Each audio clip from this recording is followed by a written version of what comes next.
Morning, guys. Happy Saturday. It's a pretty good Saturday because we're in here in the garage, and it's chill. I mean, it's 52 degrees in here, but it's a little chilly just for hanging out. Sorry about the noise. I'm washing some rags there in the washing machine before the lady of the house gets up and sees what I'm using the washing machine for. But anyway, we're working on the 4Runner here. Let's see what we're doing. So here's my 87 4Runner, and you can see it's slightly pulled apart right now. Got the radiator out and the air filter and intake tube, and that's about it so far. I bought this truck with a lot of miles. Now it's got more. The original engine lasted over 300,000 miles. I put a used Toyota engine out of a 93 pickup into it.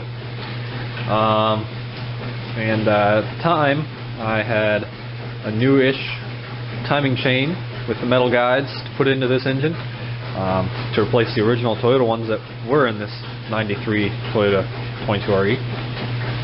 But anyway, now they're old. I was strapped for cash at the time. I should have just bought a new set, but new timing set, but I didn't, and now it's pretty much time to replace this one. So that's what we're going to be doing. So I think any job worth doing is worth doing right. Coda, hey. What are you barking at, boy? Excuse the mess in my kitchen and in my living room. Kind of in the middle of painting, so it's all taken apart. What are you barking at, boy? What are you barking at, boy? Hey, what are you barking at, buddy? Say hi. Say hi to YouTube. Say hi. Hi, guys. Hello. Hello. Hello. Hey, quit barking, okay? Anyway, I think I want to do this the right way. You know, there's shortcuts where you can just pull the timing cover off without pulling the head or anything like that. You know, I'm all about shortcuts if they save time, but only if they're, you know, technically equivalent at the end of the day. And pulling that timing cover off, yeah, you might be able to get it to not leak, but it's just not the right way to do it. You're not really going to have the best seal there at the top, and it's just not the way I'm going to do it. If you're in a real time crunch, maybe it'll work for you, but I got another truck. What? Got two of them now. So here's the new parts we're going to be using. Got some new spark plugs, Densos, head bolts. Yukon does not make valve cover gasket sets. It's just the bag. It's actually a Beck Arnley kit. It's in an OSK box, but that's just because I had this box laying around and it fit better. And it was smaller, taking up less space on my bench. So there's the metal back guides.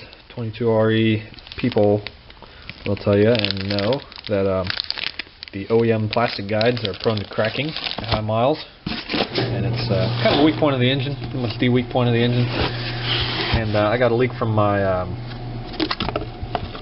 front main, and I put a new seal on it when I had this engine apart years ago, and it just started leaking like a month ago. That's not a long time for the seal to last, so I'm guessing that it's you know, the pulley is bad, so it's got grooves in it. So I'm going to put a new one of those in. Yeah, so this video is probably going to come out before my Ranger timing belt video, which means that you still haven't seen my new house. So this is my new house. I own this house. And well, this is just a garage, and of course I didn't pay. I don't have that much cash laying around, so I own a very small portion of it, and every month I own a little bit more of it. But this is my garage, two-car garage, and it's pretty awesome having a garage attached to the house, not like my old house where it was detached and it was tiny. This is my garage. So I got the workbench over here. I was lucky enough to score these cabinets where my girlfriend works. They were closing one of the locations, and told me I could have all the furniture out of it if I wanted, and I asked them about these cabinets. I got these frickin', like, out of hospital, these big heavy-duty cabinets lining this whole wall. More space than I know what to do with. Craftsman toolbox, and as you can see, I've placed quite a few orders to Rock Auto. And also from where my girlfriend works, I got these cabinets here, well, shelves and cabinets. So I'm very happy with my setup here. Hey, looking outside, my new ride. Yep, sold the Ranger, bought a 1988 Toyota pickup. But that's a video for another day. So, let's look at some more parts we're putting in. So this is a Csf Radiator, all metal, and this is the 3-core. Oh, not 3-core, 3-row, big core. And this thing is beef. This thing is big, thick, and black. You know, but yeah, that's a big ass radiator right there, brand new. Let me throw that in there to replace the CSF 2-row that I have in there. Now, what's wrong with the one that's in there? No, nothing. On very specific occasions, or under very specific conditions, I noticed the temperature gauge start to rise in this truck when I was driving. Probably because of the big 33s, in combination with the air conditioning being on and driving too fast. I just want to mitigate that if I can, so I figured a bigger radiator would probably help, because I know all the other stuff is good in this truck, coolant-wise. Also that pickup that I just bought, it's got the original 30-year-old Toyota radiator in it still. It's pretty cool. But it has a slight leak, which I tried to solder. Well, I had 2 leaks, which I tried to solder. One of them I was successful at, where the neck soldered to the tank here, but the tank to the core, tried to solder that, and I was not successful, so I'm just going to take that one out of the pickup and put my CSF 2-row, which came out of this 4Runner, into the pickup. So really this is an upgrade for 4Runner and for the pickup, so I'm pretty happy about that. Alright guys, I'm going to show you something my dad came up with, and it is the best engine bay work light. And it's really cheap. Well, it's pretty cheap. It's pretty bright under here. Light gets to both sides pretty evenly, and it filters down. You know, I mean, even working underneath to something, you know, you still get enough light kind of bouncing around to see pretty much everything. And my dad came up with this, and it's super simple. Just a 4-foot-long fluorescent work light, or not work light, ceiling light. And you just mount it up there. Usually they come with some chain or whatever to hook to your ceiling, and you know, you can do whatever you got to do, but a lot of hoods have holes and stuff in them, and just hook some chain up. This is what I had laying around that worked the quickest. But yeah, super good work light, not expensive, and yeah, very pleased. Alright, so now we're done dilly-dallying, hopefully. Let's see if we can actually do some work here. So today I'm going to, you know, I'm just kind of hanging around here, not going to finish this whole thing up today, but see if we can get the belt drive and all the front accessories off, and the distributor and maybe plug wires and such. See if we can get that out of the way. Alright, I know I said we're getting the front accessories off, but I'm going to do the battery first. I'm going to stick this on the charger. Well, I'll probably stick it on the charger a couple days before I'm done. But we're going to get it out of here. It just takes up some space and not needed for what we're working on. So, disconnect my battery tender connection there. So this is a Group 27 battery, I think. Yeah, 27. So the factory size is a Group 25, which is the same width, the same height, but it's you know, maybe like 75 or 80% as long.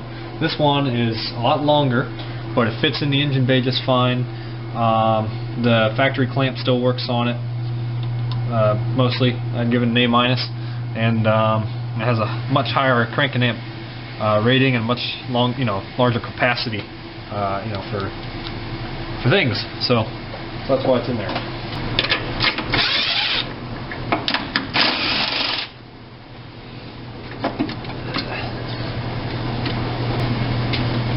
A lot of bolts going to be coming out, so try to keep track of them.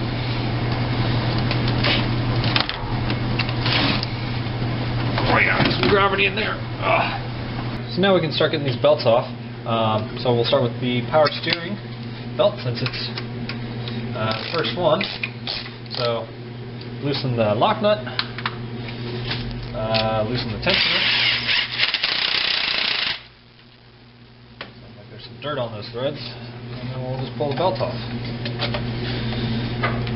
Now, I don't know.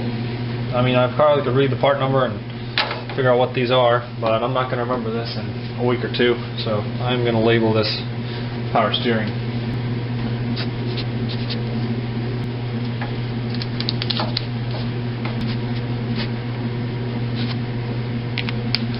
Next one up. Next up is the AC, which is more easily accessed from underneath. So, loosen the lock nut, same as before. And then we'll loosen the tension nut.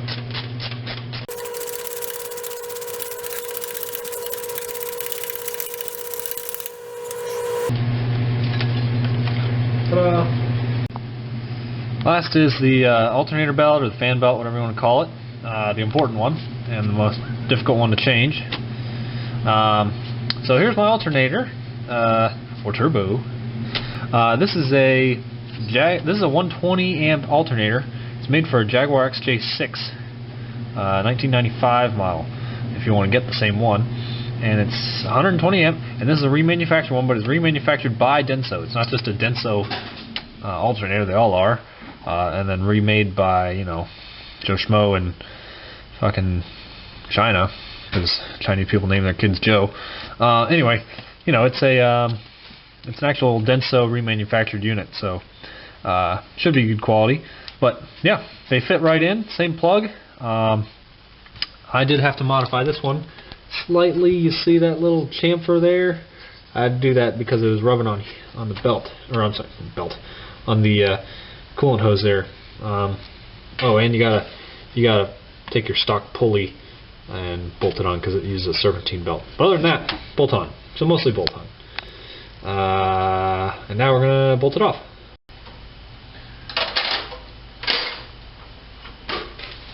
If I can ever find my 12mm. I am super well organized. Metric wrenches. Until it comes to what's actually in the drawer. This is a mess. So where's my 12mm ratcheting box wrench? Oh, there it is. If you guys have any suggestions as to a good wrench organizer, let me know. I might be interested in purchasing one, because this just gets old. I got 3 different sets. I got the regular ones, I got the ratcheting box ones that are flat, and I got the ratcheting box ones with the angle. Got all sorts of different types. Oh, and I got flare wrenches. So something I can keep this all straight with. Okie dokie. 12mm on the lock nut there.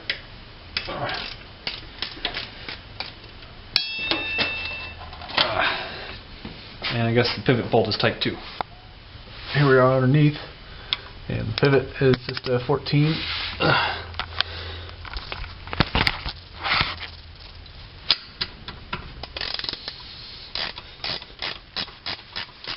That just needs to be loosened. So with that loosened up, we can move it over and get the belt off. Maybe.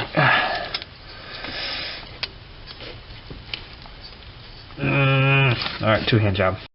I was going to edit where I said 2-hand job into just hand job and make some weird viral remix.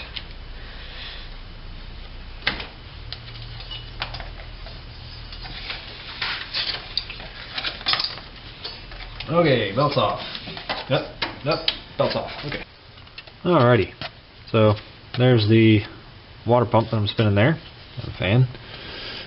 So what I forgot to do was loosen these nuts before I take the fan belt off, because now there's nothing sort of securing this guy from spinning. Hey, listen to this. But I'm not going to put it all back together. I'll just fiddle fart with that and try to get those nuts off so I can pull this fan water pump pulley off. I have this specially modified Craftsman ratcheting wrench, which I found on the side of the road. It's modified just for this job. I put a big chamfer on the edge of it there, just so that it would be able to fit onto these nuts without contacting the tapered portion here on the fan clutch mount.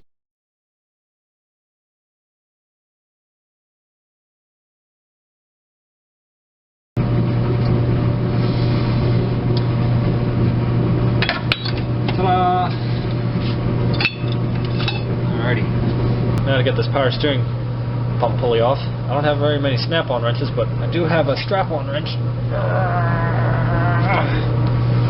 There it is. Now, in here is a little Woodruff key, and you do not want to lose that.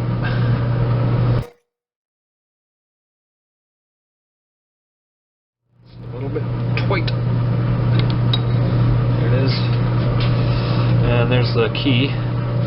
So don't lose that.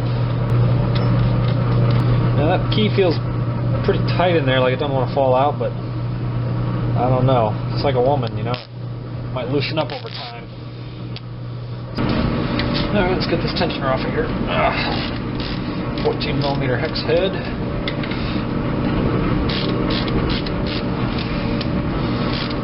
Plus a little bit for the dirt. The socket keeps sticking on there.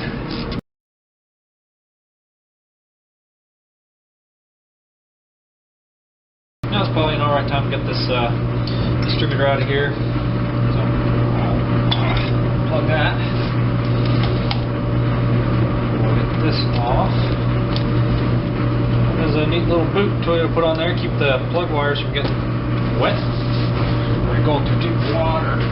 Alright, let's get these plug wires unplugged.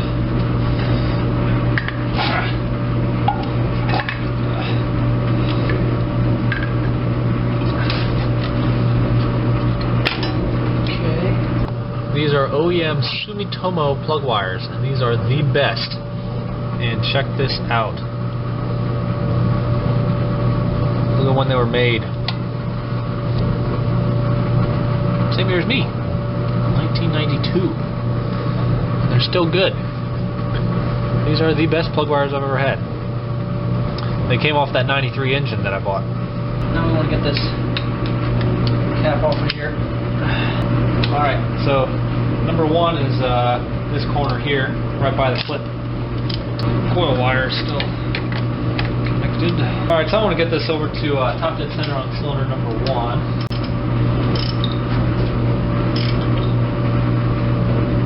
Which is right there. Convenient. Didn't have to go too far. And just to make it easier for me when I'm timing this all, I'm going to put a little mark here.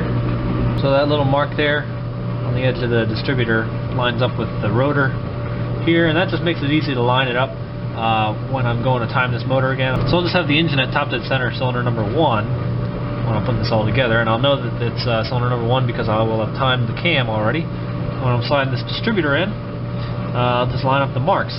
So with that all done, we can get a 12mm. Take out the distributor hold down bolt. And before I move anything, I can kind of see the mark here, but it's a little hard to, a little dirty. Mark the distributor with where it is. That way when I go to put this all back together, it'll be closer to being timed. So I'll just put the timing light on it, zero it in real good, and now we're waiting.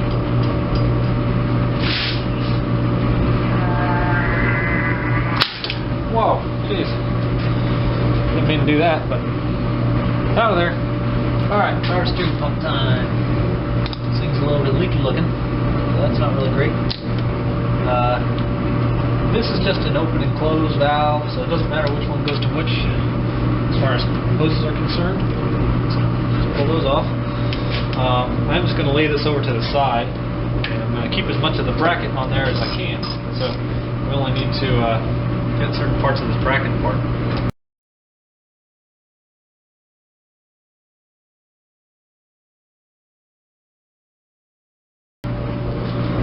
Okay, pump is unbolted from the head. So I'm just going to lay this over here to the side. Oops, don't forget the ground wire. It goes to that spot. There we go. Alrighty, well that's a wrap for today, guys. I've been out here for an hour or hour and a half or so, and made a little bit of progress, so that's all I can really ask for, you know. I got some other things I got to start working on today. Keep the lady happy, so you know, that's more important. If she's happy, then I can spend my money on this. So, yep, see y'all next time. So, I should say, I love old Toyotas. I love making videos of them. Love working on them. So if you like old Toyotas, check out some of my older videos. See if it's content that you like. If it all looks cool to you, then you know, hit that subscribe button, and you'll be notified whenever new stuff comes out. Also got old Z50s, so if you like Honda Minis, then you know, I got some videos of those as well, and hopefully some stuff with those coming up in the future.